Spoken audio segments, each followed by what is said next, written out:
releasing synthetic organisms into the environment. In fact, just the opposite. In fact, that's an important part of the Obama Bioethics Commission report, is that any synthetic organism should have built into it self-killing genes so they can't survive outside of a production facility or a research lab.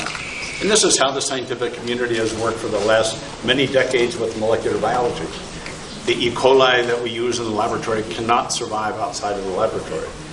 So, but in terms of the impact on ecology, if we can come up with new fuels that recycle carbon dioxide, we can change farming and reduce the fertilizer, reduce the land, increase the yields.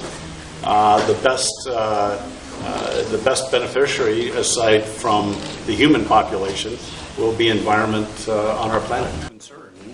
It is a very powerful technology, but most countries in the world have signed the treaty not to develop any biological weapons. Okay, but this modern day, we have to worry about the few people doing terrorism.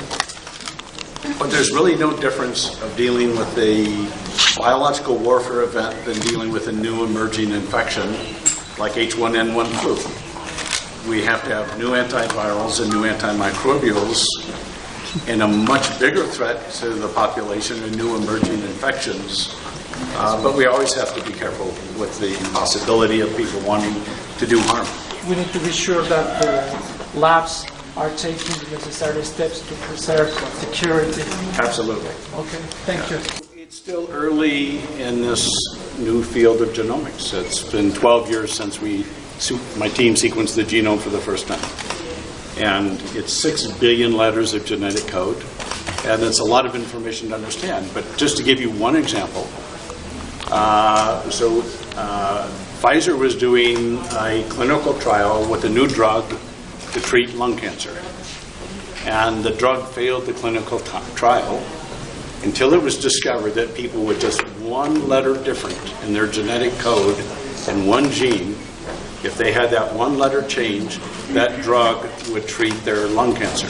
And over 60% of people given that drug now, their tumors shrink or go away. So if you have lung cancer, the single most important thing you could know is whether you have that one letter change in your genetic code or not. That's the future.